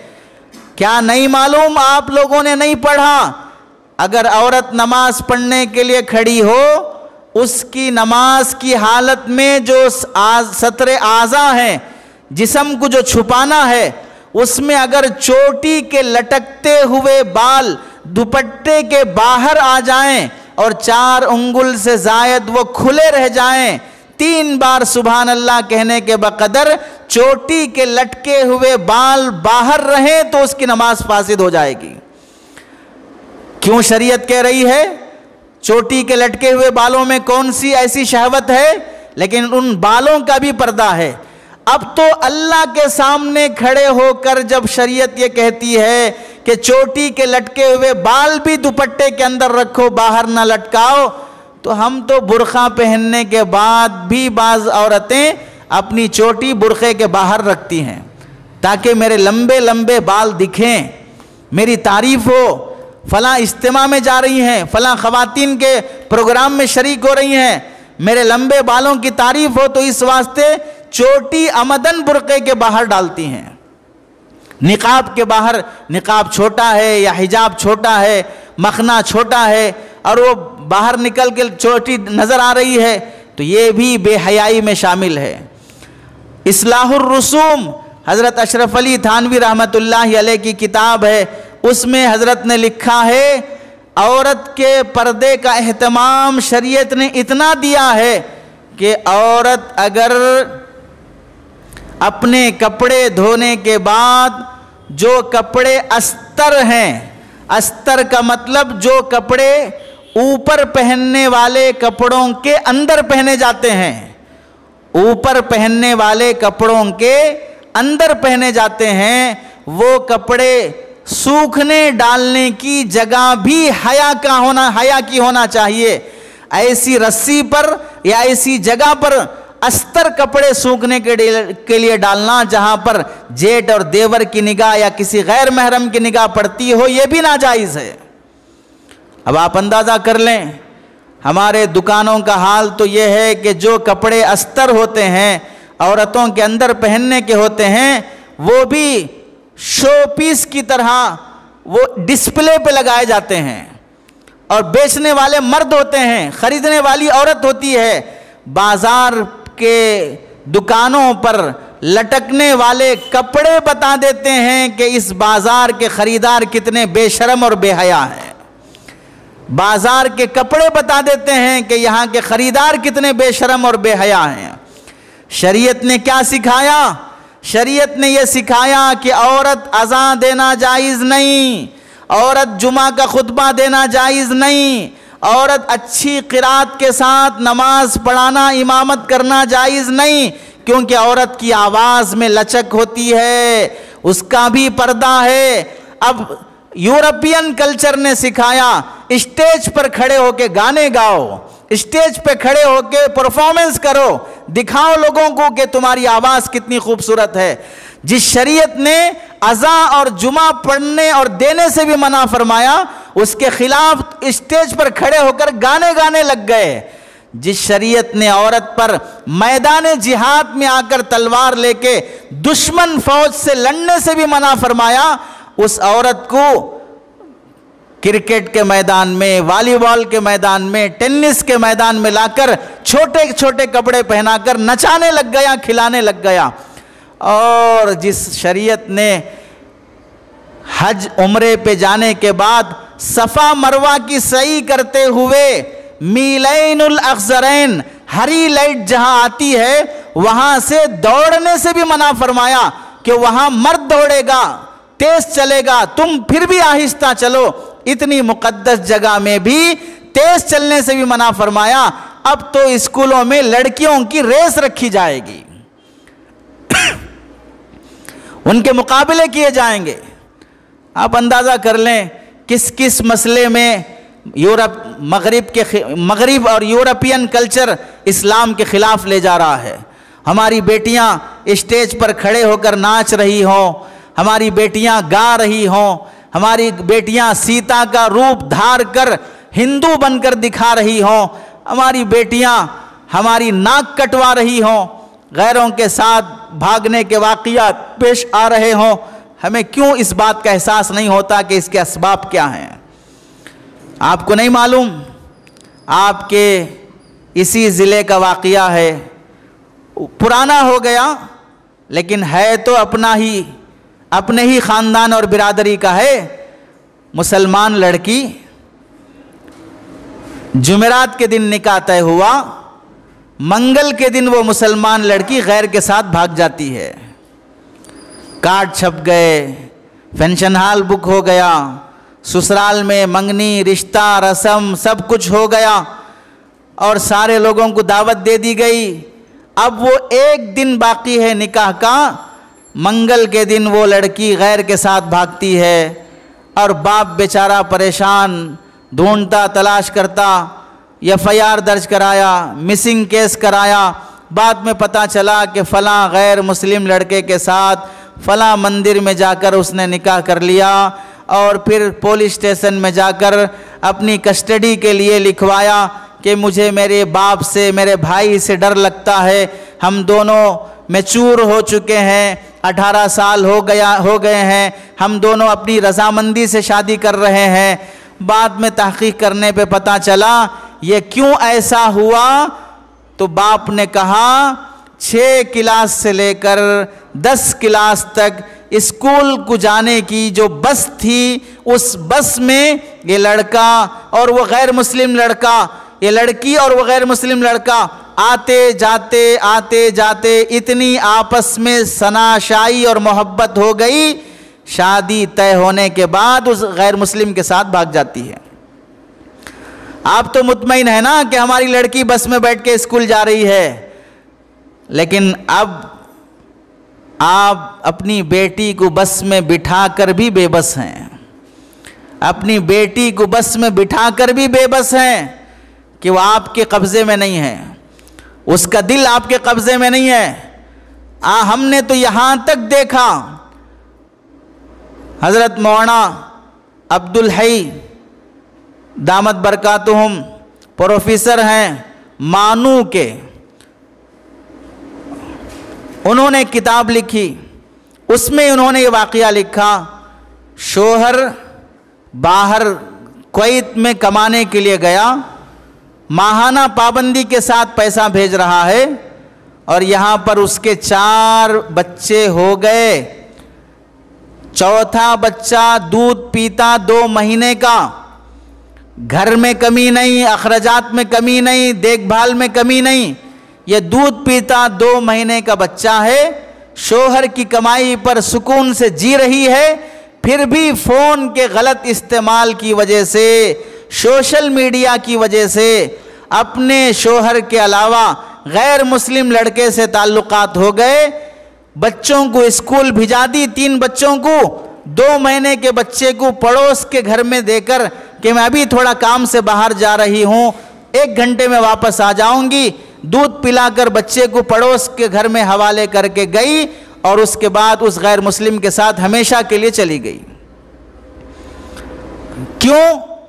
ہماری جو بہنیں اور بیٹیاں گھروں میں اپنے شوہر سے لڑتی ہیں، مجھے اینڈرائڈ موبائل ہونا، فیس بک پہ آپ کا پیج اوپن ہونا، انسٹاگرام پر آپ کی آئی ڈی ہونا، یوٹیوب میں پاکستانی سیریل ہونا، یہ جو سوشل میڈیا کا بھوت سوار ہے یہ ذلیل کر دینے والا ہے، بے حیا بے شرم بنا دینے والا ہے۔ شادی کے بعد قرآن مجید کتنے ختم کیے، شادی کے بعد بہشتی زیور کتنا پڑھی، شادی کے بعد مصلی پر بیٹھ کر کتنا سجدے میں پڑھ کر اللہ کے سامنے روئی، اس کا کوئی خیال نہیں ہے۔ شادی ہو کے 10 سال ہو گئے، میری نڑن کے پاس اینڈرائڈ موبائل ہے، میری بھاوج کے پاس آئی فون ہے، میری فلاں کے پاس یہ موبائل ہے، مجھے اب تک شوہر موبائل نہیں دلایا، اس واسطے اپنے شوہر سے جھگڑا کر رہی ہے۔ اور موبائل آنے کے بعد نہ نماز کا خیال ہے، نہ قرآن کا خیال ہے، نہ بچوں کا خیال ہے۔ پاکستانی سیریل کا اتنا بھوت سوار ہے، ساس بہو کا سیریل، نام ہی ہے ساس بہو کا سیریل۔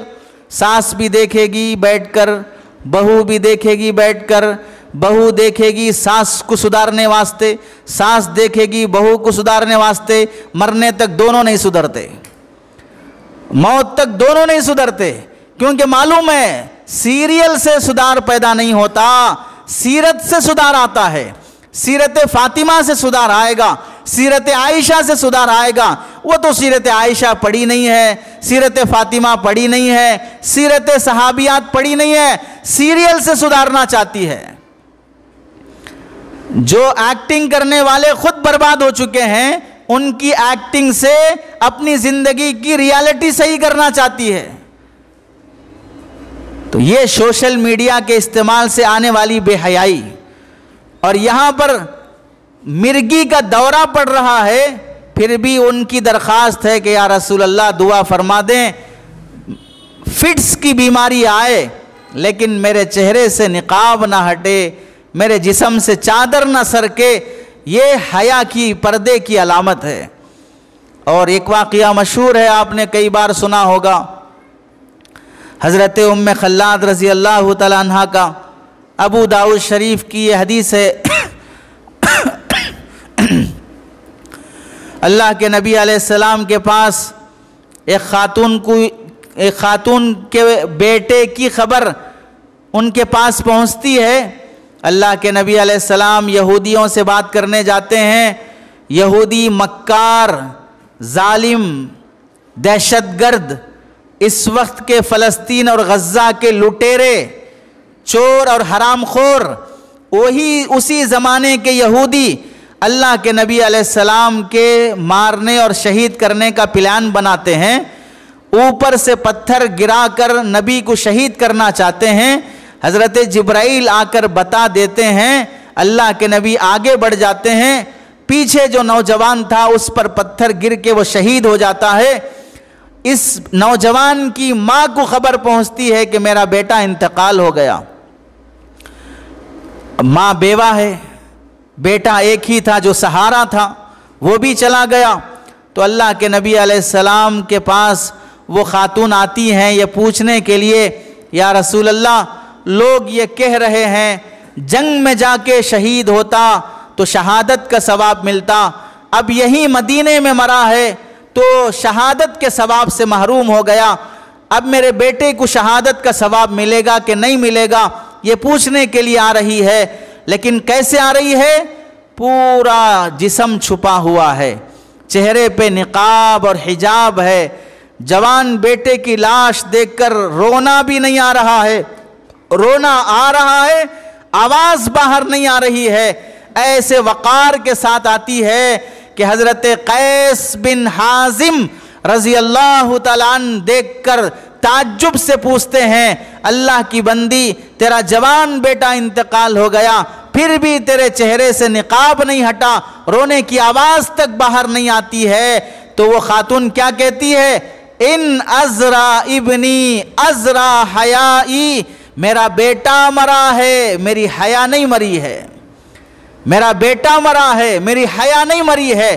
اگر میرے بیٹے کا جنازہ نکلا ہے تو کیا میں اپنی حیا کا بھی جنازہ نکال دوں؟ موت پر بھی حیا کا اور پردے کا اہتمام کر کے دکھایا۔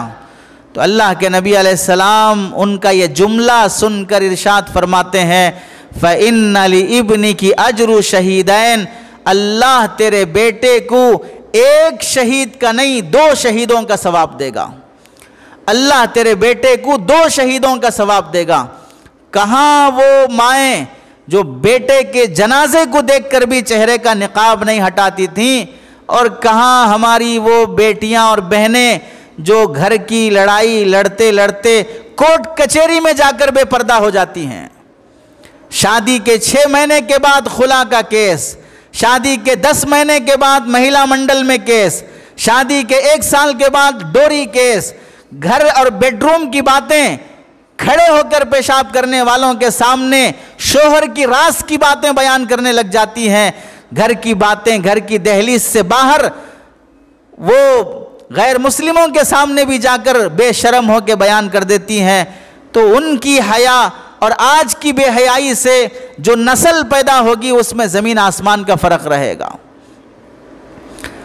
ایک کتاب ہے فرہنگ آصفیہ، فارسی لغت کی کتاب ہے۔ اس کتاب کے مصنف ہیں حضرت مولانا اسماعیل صاحب دہلوی رحمۃ اللہ علیہ۔ اس کتاب کے مصنف نے اپنے گھر کا یہ واقعہ اس کتاب کے مقدمے میں فرنٹ پیج پر لکھا ہے کہ ایک بار میں اپنے بچوں کے ساتھ بیوی کے ساتھ ایک دعوت میں جا کر آیا، سردی کا موسم تھا، گھر رات دیر سے آئے اور نیند کے تھکے ہوئے ہم سو گئے، چراغ کا زمانہ تھا، لائٹ نہیں تھی، اتفاق سے رات میں وہ چراغ گر گیا، آگ گھر میں لگ گئی، ایک طرف آگ کی گرمی سے ہمیں ایسے محسوس ہوا سردی کی دلی کی سردی میں تھوڑا گرمی لگ رہی ہے تو اور مزے کی نیند آنے لگی، لیکن جب زیادہ گرمی محسوس ہوئی تو اٹھ کے دیکھا تو گھر جل رہا ہے۔ پریشان ہو کر میں فوراً اپنی ایک بچی کو اٹھا کر باہر بھاگا کہ کسی کو مدد کے لیے پکاروں اور گھر کی آگ بجھاؤں۔ گھر میں جو میری بیگم سو رہی تھی وہ حاملہ ہے اور گھر چاروں طرف سے آگ میں بھڑک گیا، بھڑک اٹھا، اور کوئی مدد کرنے کے لیے اس موقع پر پانی کی بالٹیوں سے بجھا رہے ہیں، اور گھر میں اندر حاملہ خاتون اکیلی ہے، وہ آگ چاروں طرف سے لپٹی ہونے سے باہر نہیں نکل سکتی۔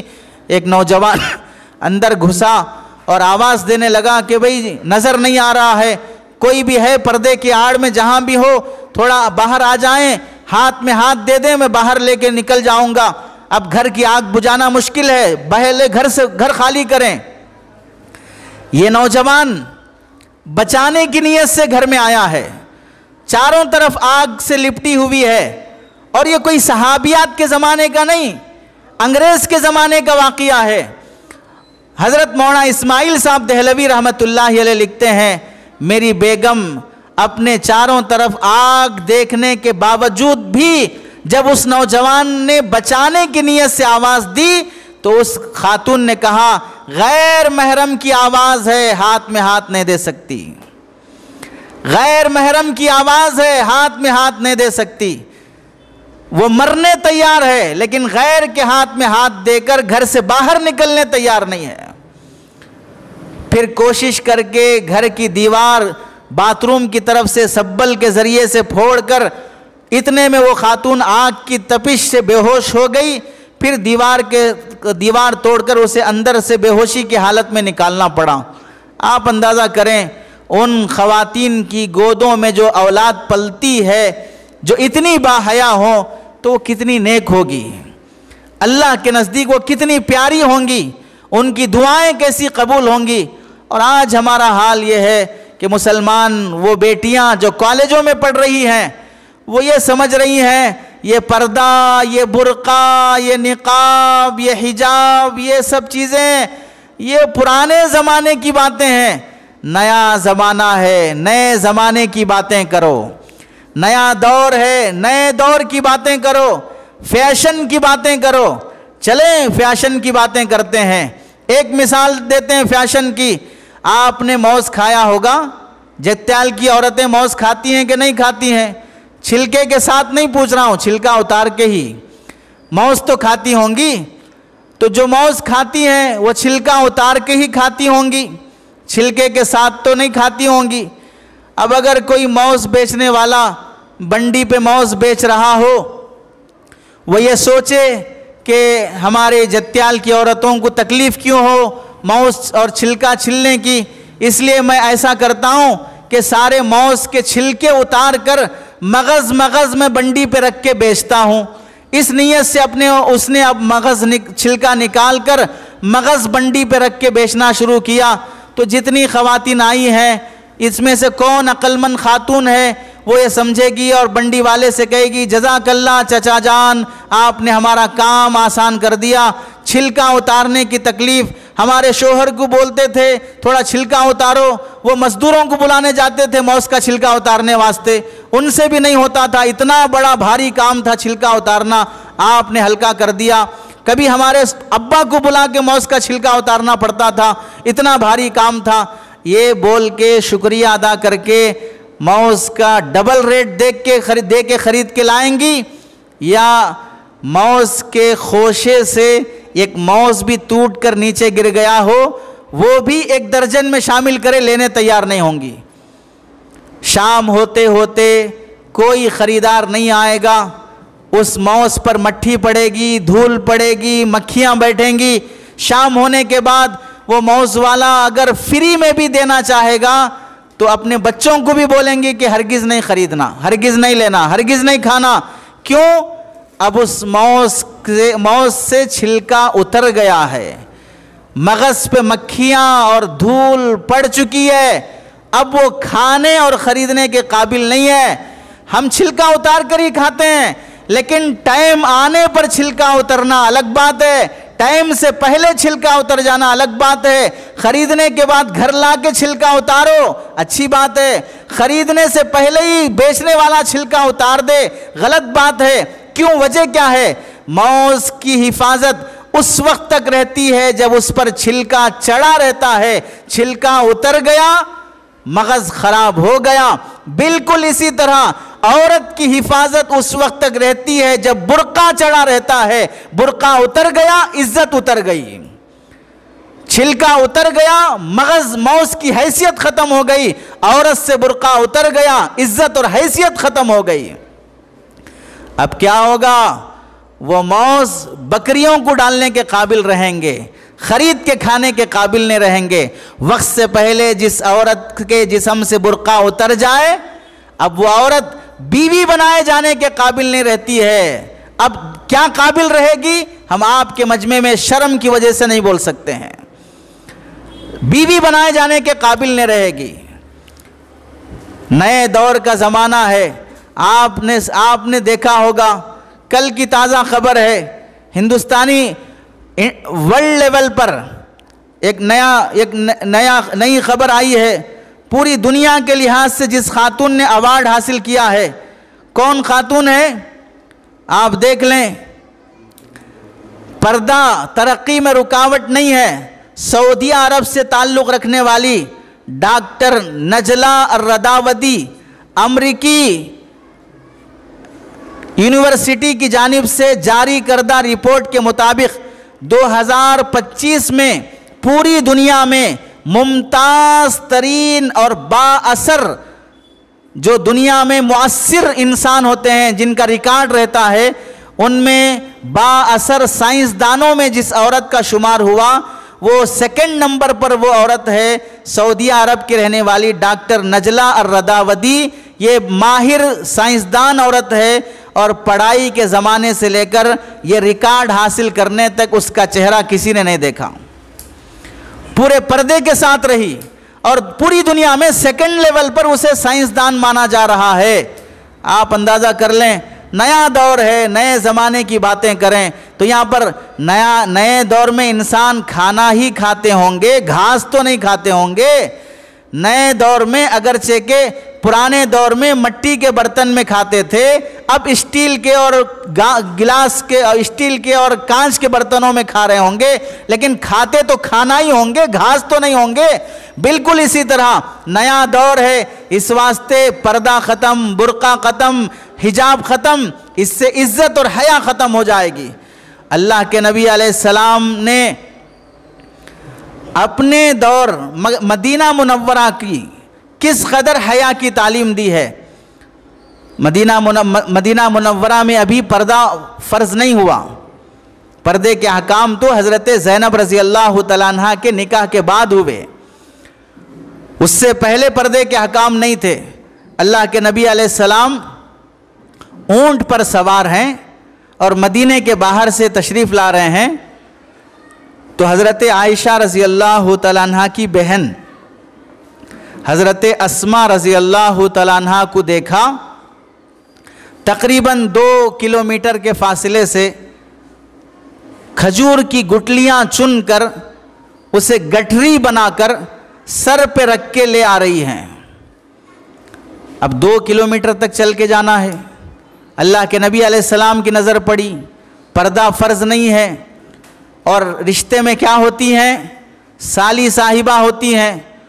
اللہ کے نبی نے اونٹ رکایا اور اپنی سالی سے فرمایا بیٹھ جاؤ، گھر تک چھوڑ دوں گا۔ اسے ہماری زبان میں کیا کہیں گے؟ اگر کوئی پیدل چل رہا ہو لفٹ دے دینا، یہاں سے وہاں تک لفٹ دے دینا۔ تو اللہ کے نبی علیہ السلام نے اپنا اونٹ رکایا سالی صاحبہ کو لفٹ دینے کی خاطر۔ کب ہے؟ جبکہ پردہ فرض نہیں ہوا ہے۔ اس کے باوجود حضرت اسماء رضی اللہ تعالیٰ عنہ کیا فرماتی ہیں؟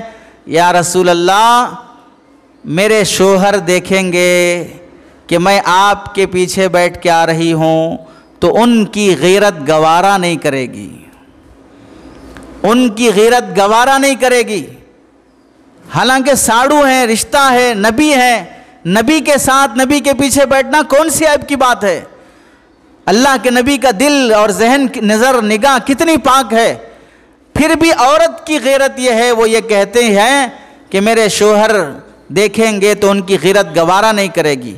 نبی کے ساتھ نبی کے پیچھے گھر تک پیدل چلنا گوارا کیا، اونٹ پر بیٹھ کر نبی کے پیچھے اونٹ پر بیٹھ کر جانا گوارا نہیں کیا۔ ایک وہ پردہ اور حیا، اور آج ہمارے گھر کے مرد حضرات کا حال بھی یہ ہے، بیٹی کو فلاں کالج کو جانا ہے، بس چلی گئی کالج کی، ادھر ہمارے گلی کا اور محلے کا کوئی لڑکا جا رہا ہے تو بولیں گے ہمارے گلی کا بچہ ہے، تھوڑا ہماری بیٹی کو وہاں تک چھوڑ دو۔ یہ کون ہے گلی کا بچہ؟ گلی کا بچہ بھی ہمارا بچہ، محلے کا بچہ بھی ہمارا بچہ، پڑوس کا بچہ بھی ہمارا بچہ۔ کتنے بچے ہیں آخر آپ کو؟ آدھار کارڈ میں کتنے بچے بول کے لکھا ہے؟ یہ سب ہمارے بچے ہیں تو پھر ان سب بچوں کو پراپرٹی میں حصہ دیتے، یہ سب ہمارے بچے ہیں تو ان کو عید کے کپڑے دلاتے، یہ سب ہمارے بچے ہیں تو ان سب کی شادی کے خرچے برداشت کرتے۔ صرف بے پردگی کے مسئلے میں یہ سب ہمارے بچے ہیں، باقی دوسرے معاملے میں یہ ہمارے بچے نہیں ہیں۔ پتہ چلا یہ ہمارے بچے بولنا نفس کی مکاری ہے، نفس کا دھوکہ ہے۔ تو پہلی بنیادی چیز ہے پردے اور حیا کا اہتمام۔ کالج کی لڑکیوں کو جہاں تک ہو سکے موبائل دلانے سے بہت احتیاط کریں۔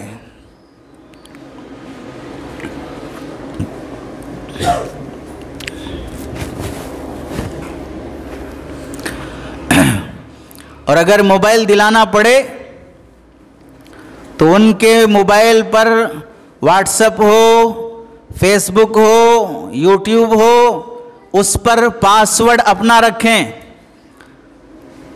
اپنی بیٹی کے موبائل کو ماں دیکھنے کی اجازت نہیں، بڑا بھائی دیکھنے کی اجازت نہیں، باپ دیکھنے کی اجازت نہیں۔ بیٹی اپنا موبائل، بیٹا اپنا موبائل چھپا چھپا کر پھر رہا ہے تو سمجھ لو کہ وہ بدماش بن چکے ہیں، بے شرم بے حیا بن چکے ہیں، غلط راستوں پہ پڑ چکے ہیں۔ ہم نے وہ واقعات بھی دیکھے، دیندار گھرانوں کی بیٹیوں کے وہ واقعات بھی دیکھے ہیں جن کے گھر میں دینی اجتماع ہو رہا ہے، اس گھر کی بیٹی موبائل سے اتنی برباد ہو چکی ہے کہ آن لائن چیٹنگ کی وجہ سے نکاح بھی ہو گیا اور رات بھی گزار لی اور حمل سے بھی ہو گئی، ابارشن بھی ہو گیا، پھر شادی کا وقت آیا تو ادھر سے خلا طلاق بھی ہو گیا، پھر نئی جگہ زندگی بھی گزر رہی ہے۔ دیندار گھرانوں کے واقعات ہیں۔ تو اب آپ سمجھ لیں، ہم یہ بولنا کہ نہیں ہمارے گھر میں ویسا نہیں ہوتا، ہمارے خاندان میں ویسا نہیں ہوتا، ہمارے بچے ویسے نہیں ہیں، آپ کے حضرت جبرائیل کے گھرانے سے ہیں؟ کیا آپ آسمان سے اترے ہوئے ہیں؟ کون سی ایسی خصوصیت ہے؟ ہم مان لیں گے کہ آپ کی اولاد سب بہت شریف ہیں، لیکن یہ شریف لوگ جس اسکول اور کالج میں جاتے ہیں وہ کالج بھی سب شریفوں کا ہے، وہاں پڑھنے کے لیے آنے والے سارے نوجوان شریف ہیں، وہاں کے پرنسپل اور ٹیچر اور پروفیسر سب شریف ہیں، تو پھر کیوں شرافت کے دعوے؟ شریعت نے جو حد بندی رکھی ہے، تلک حدود اللہ ومن یتعد حدود اللہ فقد ظلم نفسہ، اللہ نے جو باؤنڈری قائم کر کے رکھی ہے اسے کراس نہ کرو ورنہ ظالم بن جاؤ گے، ہلاک اور برباد ہو جاؤ گے۔ تو اپنی بیٹیاں جو کالج میں پڑھ رہی ہیں اینڈرائڈ موبائل نہ دلائیں، دلانا ضروری ہے؟ تو ہمیں بتائیں اس اینڈرائڈ موبائل میں فیس بک کی کیا ضرورت ہے؟ فیس بک سے کون سا ایسا لیسن اور کون سا ایسا پیراگراف اور کون سا ایسا ایگزام حل ہونے والا ہے اس لڑکی کا؟ اسنیپ چیٹ کی کیا ضرورت ہے؟ انسٹاگرام کی کیا ضرورت ہے؟ موبائل کس وجہ سے ہے؟ کالج کا کوئی بھی ڈاکومنٹس ہو، کوئی بھی لیسن ہو، کوئی بھی سلیبس ہو یا کوئی بھی کلاس میں دیا گیا سبجیکٹ ہو، وہ کوئی اٹینڈ نہیں کر سکی، سہیلی بھیجنا ہے واٹس ایپ پہ بھیج لے گی، اور ان ٹائم بیٹی کو کال آنے کی ضرورت کیا ہے؟ ان نون فون سے کال آنے کی ضرورت کیا ہے؟ بیٹی اگر بات کر رہی ہو، اکیلے میں جا کے بات کر رہی ہے تو کیوں آدمی کو ڈاؤٹ نہیں آتا میری بیٹی تنہائی میں کیوں موبائل بات کر رہی ہے؟ رات میں سب سونے کے بعد کیوں موبائل کے لیے ہم نے اصول نہیں بنایا؟ بیٹی کا موبائل ہو کہ بیٹے کا موبائل ہو، ابھی شادی نہیں ہوئی ہے، سب کا موبائل باپ کے پاس جمع کیوں نہیں ہوتا ہے رات کے 10 بجے کے بعد؟ ماں کے پاس جمع کیوں نہیں ہوتا ہے رات کے 11 بجے کے بعد؟ یہ جمع نہیں ہونا، اندر چادر اوڑھ کر سوتے سوتے نامناسب ویڈیوز، فلم اور تصویریں گندی گندی دیکھتے رہنا، یہ کس بات کی علامت ہے؟ حیا کی یا بے حیائی کی؟ اس پر ہمارے ایک مولانا نے لطیفہ سنایا تھا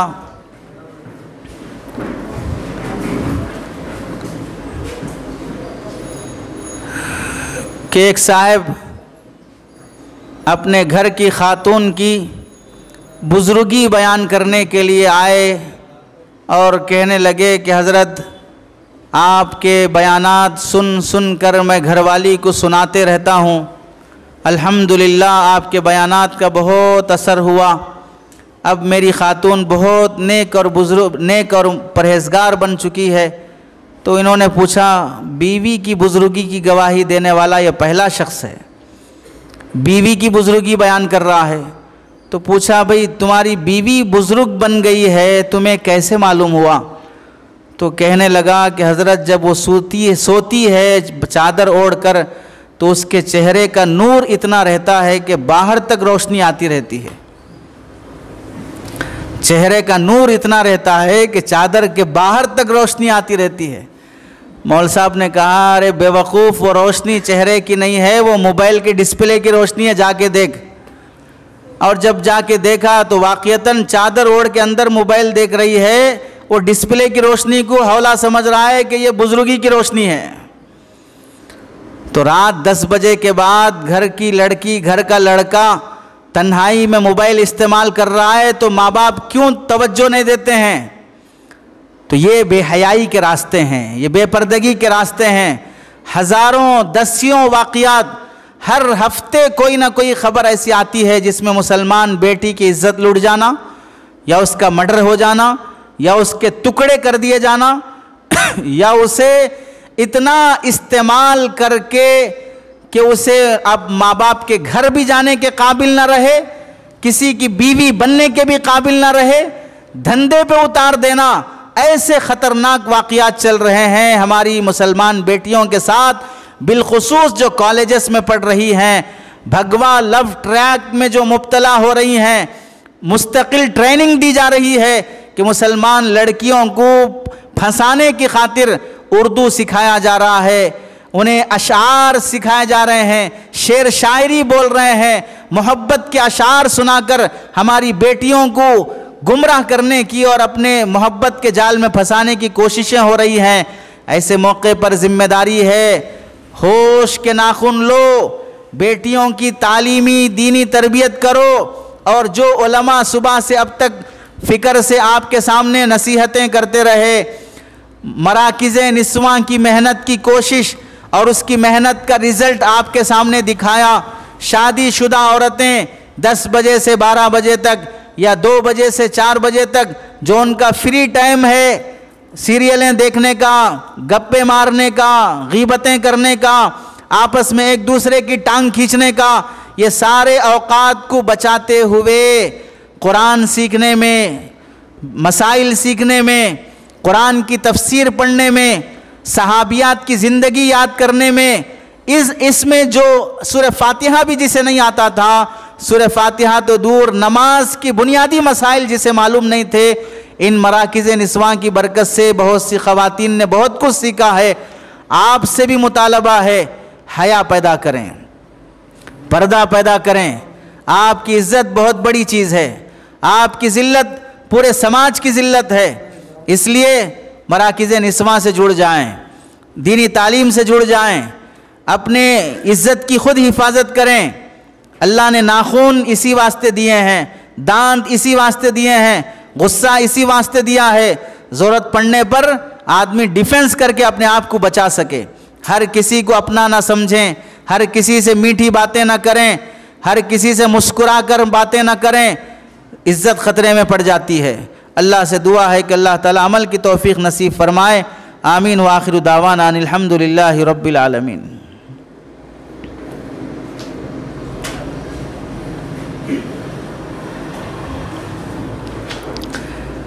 دو تین سوالات آئے ہیں۔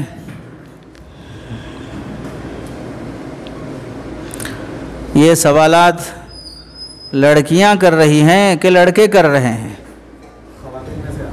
خواتین سے ہی آ رہی ہیں۔ سوال ہے کہ کیا ریلائنس کی پالیسی لے سکتے ہیں؟ اگر لے سکتے ہیں تو کون سی کمپنی کا لینا چاہیے؟ ریلائنس کی کون سی پالیسی ہمیں نہیں لکھے تو ہمیں کیا پتہ چلے گا کہ آپ کون سی لینا چاہ رہے ہیں؟ ریلائنس کی کون سی پالیسی معلوم نہیں ہے، تو اس لیے اس کی وضاحت ہونی چاہیے۔ کیا ہو رہا ہے جی؟ کیا ہو رہا ہے؟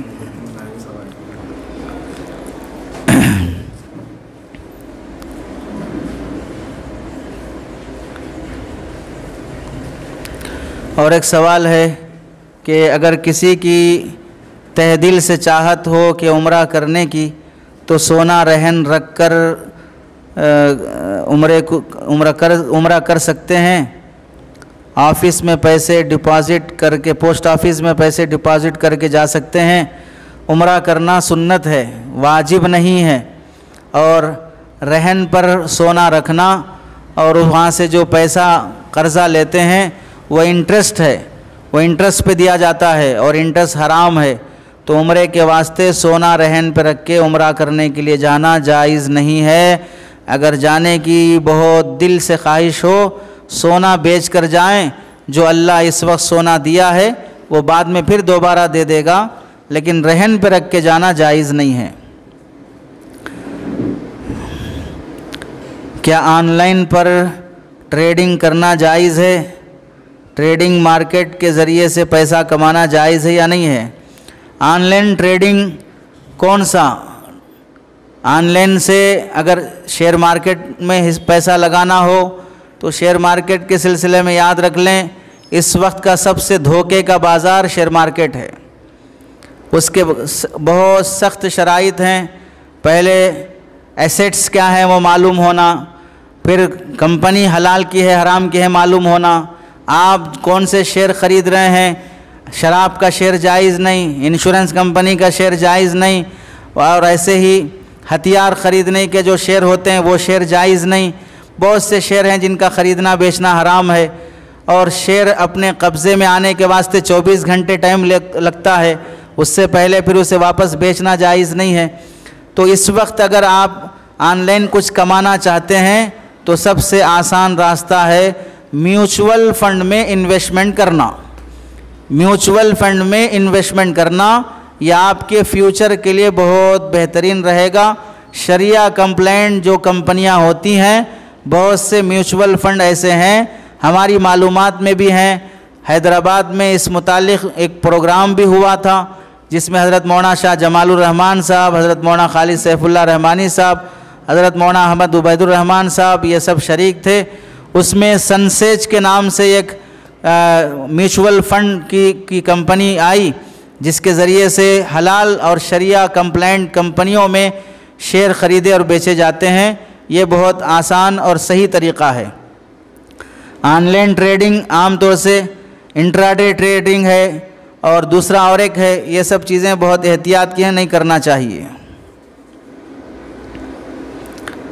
شیئر مارکیٹ کا کیا مسئلہ ہے، آیا جائز ہے کہ ناجائز ہے، بیان ہو گیا۔ 7 شرائط ہیں شیئر مارکیٹ میں انویسٹ کرنے کے۔ حضرت مفتی تقی عثمانی صاحب نے 4 شرائط لکھے ہیں، حضرت مولانا مفتی سلمان منصور پوری صاحب نے 6 شرائط لکھے ہیں، مولانا خالد سیف اللہ صاحب نے اور لکھے ہیں۔ حاصل یہ کہ ان شرائط کے ساتھ ہم لوگ شیئر مارکیٹ میں انویسٹ نہیں کر سکتے، اس واسطے کہ شیئر مارکیٹ اس وقت سب سے بڑا دھوکہ اور گھوٹالے کا بازار ہے۔ 1 سال کی رپورٹ آپ کو معلوم ہوگا، شیئر مارکیٹ میں جو بروکرز ہوتے ہیں ان بروکروں پر آپ کے کانگریس کے راہل گاندھی نے کیس کیا تھا کہ ان کی وجہ سے کئی ہزار کروڑوں کا نقصان ہو گیا انڈین شیئر مارکیٹ میں انویسٹ کرنے والوں کا۔ ممبئی کی رپورٹ آئی تھی 2024 کی کہ صرف 1 سال کے اندر کئی ہزار کروڑ کا نقصان ہوا شیئر مارکیٹ میں انویسٹ کرنے والوں کا۔ تو اس واسطے اس میں بھولے بن کر انویسٹ نہ کریں، کسی مفتی صاحب کی انویسٹ کرنے کی رائے نہیں۔ باقی جو اس میں سیکھ کر ماہر ہو کے کرتے ہوں اور ٹاٹا کا اور دوسرا برلا کا اور کوانٹم کا اگر شیئر خریدتے ہوں تو پھر ان کے لیے اجازت ہے، یہ کمپنیوں کے نام ہیں۔ ایک سوال ہے کہ ہر گھر میں فجر بعد سونا کیسا ہے؟ ہر گھر میں کیسے سوئیں گے؟ آپ اپنے گھر میں سوئیں گے تو اپنے گھر میں ہی سونے کی بات ہے، مناسب نہیں ہے، ناجائز تو نہیں کہیں گے، مناسب نہیں ہے فجر کے بعد سونا، اگرچہ کہ صحیح حدیث سے یہ ثابت نہیں ہے کہ فجر کے بعد سونے سے روزی کی برکت ختم ہو جاتی ہے، لیکن بہر صورت فجر کے بعد سونا نقصان دہ ہے، بہت بری عادت ہے فجر کے بعد سونا۔ یہ بری عادت پڑی کیوں ہے؟ رات میں دیر سے سونے کی وجہ سے۔ اگر وہاں 9 بجے سو گئے ہوتے، صبح 5 بجے تک 8 گھنٹے کی جو نیند ہونی ہے وہ پوری ہو گئی تو پھر فجر کے بعد سونے کی ضرورت نہیں پڑتی۔ ادھر رات میں الو کی طرح جاگتے بیٹھیں گے 12 بجے تک، پھر یہاں فجر میں بڑے شریف بن کے سو جائیں گے۔ فجر کے بعد جنہیں سونے کی عادت ہوتی ہے بالعموم وہ مرد حضرات مسجد میں نماز نہیں پڑھتے ہیں اور بالعموم ان کی جماعت بھی نہیں ہوتی ہے، اور جن عورتوں کی عادت ہوتی ہے ان کی نمازیں بھی فجر کی بالعموم ٹائم ختم ہو رہا ہے ایسے موقع پہ جلدی پڑھ کے سو جاتی ہیں، یا ہفتے میں 2-3 مرتبہ تو ان کی نمازیں بہر صورت قضا ہو جاتی ہیں۔ اس لیے فجر کے بعد نہیں سونا چاہیے، فجر کے بعد آپ ورزش کریں۔ آج کل مسلمان عورتیں بھی بہت بیماریوں کا شکار ہیں، چاہیے کہ فجر کے بعد ورزش کا نظام بنائیں، سونے کا نظام نہ بنائیں۔